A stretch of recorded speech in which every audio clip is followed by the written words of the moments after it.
حضرت یوسف جوزف کا وقیہ اسلامی روایت میں ایک احمد اور مشہور قصہ ہے۔ یہ وقیہ قرآن میں بھی بیان کیا گیا ہے۔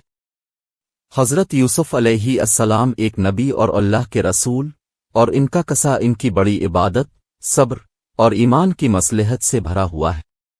یہ وقیہ حضرت یوسف علیہ السلام اور ان کے بھائیوں کے درمیان کی کہانی ہے۔ ان کے بھائیاں نے ان کے خوابوں کا تفسیر غلط سمجھ اور انہی میں ایک خواب میں دیکھا جس میں ان کا چاند اور سورج ان کے ساتھ سجدہ کر رہے ہیں۔ کیا تفسیر کے بغیر ان کا چھوٹا بھائی انہیں اکیلے چھوڑ کر چلا گیا۔ بعد میں ان کو ایک قبلہ نے کبھی نہیں کر لیا جہاں پر ان کا مولانا بنا گیا۔ وہ ان کا عزت افزائی ہوئی اور وہ ایک قابل عظمت کے ملک بن گئے۔ پھر کچھ سال بعد ان کے بھائیوں نے ان سے ملاقات کی اور انہوں نے ان کے ننگے میں سوچ کر ایک راز عازم لیا۔ انہوں نے ان سے اپنی طرف کھنچنے کا ارادہ کیا اور ان کو ایک خاص بردی پوٹا سے حوالات میں ڈال کر وہ خاص جگہ چھپا دیا جہاں سے ان کا باپ وقتی طور پر اندر گیا۔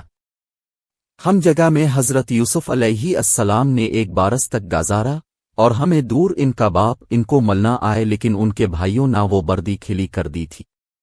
وہ اپنے باپ کو یہ کہتے ہیں سنا، کتے نے استعمال کھا لیا۔ بعد میں وہ بردی بیچ کر ان کو مملکت مصر لے گئے جہاں پر حضرت یوسف علیہ السلام نے ملک مصر کے دربار میں آپ کو پیش کیا۔ وہ ملک کے وزیر بن گئے اور مملکت کے مملوک میں ماہر ہو گئے۔ پھر آیا وہ وقت جب ان کے بھائیاں نے مملکت میں بھول اور قربانی کا وقت۔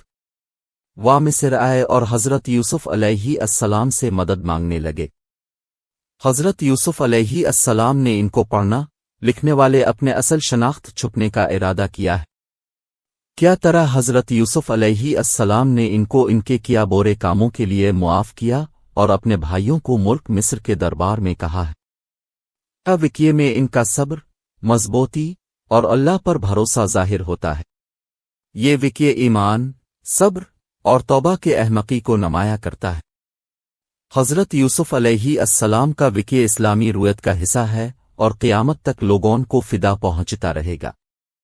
زندگی کے فضل وقت میں جب حضرت یوسف علیہ السلام نے اپنے بھائیوں کو معاف کیا اور اپنے پاس بلا لیا، نہ اپنے باپ حضرت یعقوب علیہ السلام کو بھی کہا۔ حضرت یعقوب علیہ السلام مسرور آئے اور اپنے بیٹے حضرت یوسف علیہ السلام سے ملتے جلتے۔ کیا ملاقات میں ان کا کلمہ فراق اور خوشی کا اظہار تھا۔